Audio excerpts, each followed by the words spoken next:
Barth. What's up, Barth? Final day out there. Guys? How we doing? Look at the smile Good. on this kid's I face. know. Seriously. Yeah. What time's your flight? 7:30.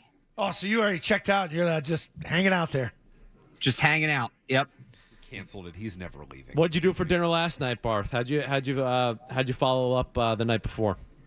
Well, last night was the first night of workouts, so that was just grabbing some food over by the stadium. Oh, that sucks.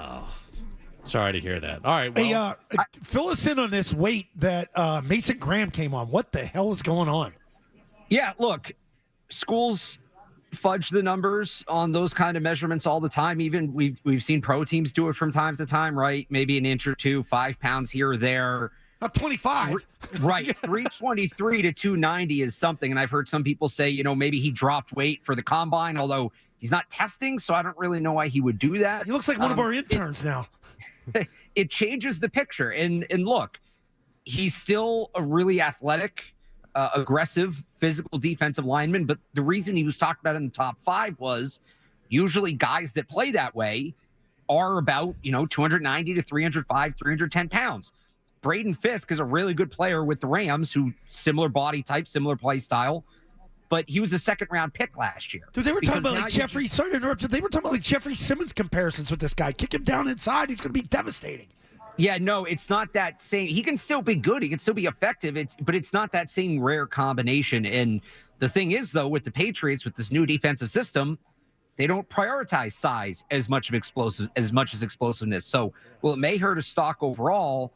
I think the Patriots are one of the teams that might look less at it than some others. all right, that's not the only measurement that we're weighing in on here. Will Campbell, obviously, his measurements when it comes to the arm length is certainly something that we're going to be keeping an eye on. But Mass Live coming out today, Barth, with a whole combine notebook, and they write, Yep. Will Campbell's NFL position has been hotly debated. The Patriots see him as a tackle.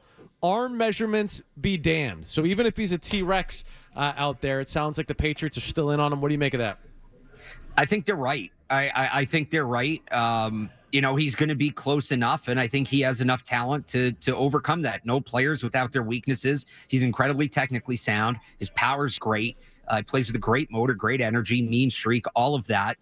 I think, if Ronnie Stanley goes back to the Ravens, he's the best tackle available, free agency or the draft. And if you get an 8-10 year, set it and forget it, plug and play, starting left tackle in this league, if you can get that guy in a league where there aren't enough starting left tackles to go around, I think it's a no-brainer. So I've said, as long as he comes in like right around the number, I'd be okay with it.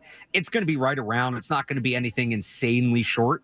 So yeah, if he's given up, an eighth of an inch, a quarter of an inch, I still think he can play tackle at a high level in the NFL. Is there a number, Barth, that changes that equation though, and changes that calculation? Like if it comes in, at 32 and whatever it is, like, is there a number anywhere, or do you not think that's the case?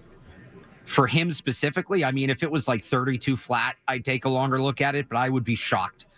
Greg Bedard had the report yesterday that he got measured in last year by the football scouting service at 32 7/8. And he's a 20-year-old kid. Odds are he grew since then. He's definitely not going to shrink. So I don't think that the number's in play where it realistically should be a question at this point. Where do you start the measurement from? Like, okay, you're on Zoom with us. There's different points where people said top of the shoulder, middle of the back, middle of the neck. Where do you start the measurement from? So it's not like a shirt measurement. I know that. We're starting at the base of the neck, right? It's from the shoulder blade to the tip of the middle finger if you put your arm out 90 degrees. So I've had it explained to me, like if you feel around on the top of your shoulder, you have like that little bump there, right? Yeah. It's that bump to the tip of your finger with your arm out straight, 90 degrees. Okay. McCarthy has a tape measure like a weirdo. Does he? Well, so he told me that. I looked up as a base measurement. I looked up Zoe's combine measurement. Well, Barth, we were talking about the combine with Zoe earlier, and he told us that his agent had tricks for the combine where he was walking around with water jugs to lengthen his arms. So that's what I've been saying for Will Campbell. Either walk around with weights or just grow your fingernails. He needs to get in line. I walked around carrying water jugs. Yeah, he needs to get in line with Zoe here. Get him hooked up with Zoe, and all of a sudden he's going to be a top 4 pick, no problem. What do you have me at? 34. 34. Yep. Okay. You're a freak. So the number I found was 32 and a half. 32 and a half. So there you go, A Zo. lot of water jugs over the last few years for Zoe to extend those things. What do they have my vertical at, Barth? They have your vertical. 30 and a Let's see, I half have it inch? right here. 30 and a half? 30 and a half. Thank you. I knew that one. How about my 40? 40, 501. 501. I did run a 495, but they kept 501. He got up to 19.6 on the miles per hour, though. That's pretty good. I was moving, man. Yeah. We should have a station combine. Oh, I would love that. That'd be Kendra's fun. been pushing for that. Kendra wants to do that. That'd be fun. I would dust you all in the 40. Long legs. I've seen you move. There's not a chance in the world you're dusting anybody. Stop it. Weirdo. Milliken in the 40 might not be bad. Sneaky No wheels. way, That's dude. what they used to call me. 40-piece Sneaky wheels. tender. He doesn't Hey. have ankles. I think there's like 3 people at the station that could probably bench 135. The bench might be an issue. I don't think 225 is getting off. I did 225 last week with my kid. Did you really? Yeah. Just once. Look at that, man. With those arms, too. That's impressive. That's impressive. I'm not That's long. wide. Those are long arms. I'm in Yeah. here. That's what I'm saying. Yeah. 2 sets of 25. One. Oh, all right. Barth, we've been talking a little bit about Penn State tight end Tyler Warren. If they were going to trade back, would that be a potential target there for the Patriots? And give us a comp in terms of what he could be here in the NFL. Where's he going to go? So he could go anywhere from like 5 to 12 is kind of where I see him. If the Patriots take him, I don't think it's at 4. I could see them taking him later because if you move down, right, and now Campbell's off the board, you're looking at just, okay, who's the best player there?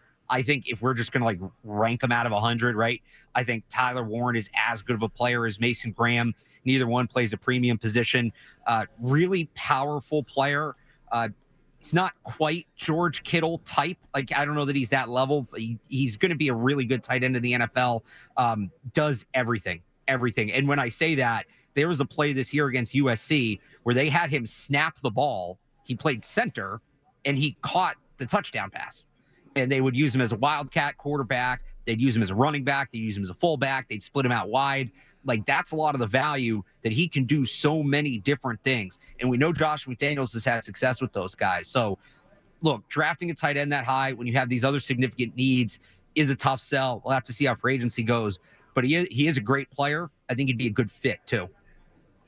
All right, a lot of buzz, obviously, around Travis Hunter. What side of the ball will he play? He had an interesting press conference yesterday where he said that he'd like to play both, but open to whatever an organization wanted him to do. What's been the latest buzz when it comes to Travis Hunter? And is there any shot whatsoever, Barth, that he slips to 4? The more I hear, the more it sounds like more teams view him primarily as a wide receiver, not all. Interesting. It seemed coming in like the heavy majority was at corner. I think that started to shift more towards, I don't know, call it 50-50, right? Wow. I think the only team that came out on the record was the Browns, who said that they believe he's a wide receiver, primarily a wide receiver. If he's there at 4, you're taking him, right? I would, but I would also see what other teams might give you in a trade Absolutely. because moving back in this draft is going to be tough just because there's not a lot of talent. But we talk a lot. We did this last year with Drake May, right? If there's a quarterback on the board and you're going to move down, you're not just going to the trade chart. There's a quarterback tax that comes with that. And I wonder, Hunter being so unique in this draft class being what it is there a quarterback tax applied to Travis Hunter? Because let's say, 7, 8, 9, I think the Saints are at 9, right? Just to use that spot as an example.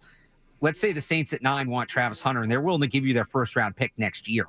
And I don't know whether or not they would do that, given they have a quarterback question, maybe not, right? But you move back into the late single digits, early teens, you get a first-round pick next year, plus more. That's really enticing. I like Travis Hunter, but this team doesn't just need one good player. They need multiple good players, and you're still going to get a pick in the first round this year. Maybe it's a guy like Tyler Warren. Maybe it's one of these edge rushers, Shamar Stewart, Michael Williams, Jalen Walker. And now you have 2 first-round picks next year and a ton of flexibility either to make both those picks or maybe you're moving up for the wide receiver that you're not going to be able to get this year. So do you think he could be there at 4, Barth? If I had a bet, I would say no. It's more realistic than maybe I thought it was a week or 2 weeks ago. Just the buzz on some of the quarterbacks. You've heard mixed things. There really is no consensus on these quarterbacks at this point or how if teams are just locking themselves into quarterbacks at those spots. So I'm going to lean no, but I wouldn't be totally surprised. When does the quarterback movement happen, Barth? Because it generally doesn't happen at the combine. It feels like all this stuff happens afterwards. Pro days, like workouts. Yeah, workouts. Pro days. Yeah, when the teams can meet with them. There'll be some this week. Remember, this is when that ridiculous J.J. McCarthy stuff started last year. God, Better than Caden Williams. He looked great. Caleb Williams, he's throwing balls into the second row and people are drooling over his workout. Anthony Richardson. He sucked. I am glad I was on the right side of that. So usually some of it starts this week, but it'll really pick up at the pro days. That's when the teams, it's not, you get a longer meeting, you get to know them a little more. It's a more comfortable setting because quarterback is so mental and the personality matters so much more than any other position that's when these teams really start to be sold on these guys, when they get that information. All right, Mason Graham, Will Campbell, Travis Hunter. We spent a lot of time talking about these guys. Can you give us another name that maybe has a little buzz when it comes to the Patriots at 4? I'll just say in general, Shamar Stewart, the edge rusher from Texas A&M, had a great workout yesterday, and he was really good at the Senior Bowl too. So he's kind of picking up steam here. The tough thing for him is, in terms of pass rushers, production is usually weighted pretty heavily, right? What are your stats? His stats aren't tremendous, but it's kind of the way Texas A&M plays. The workload's spread out, and they had a ton of really talented defensive linemen. They had, I think, 4 guys that will go in the top 100.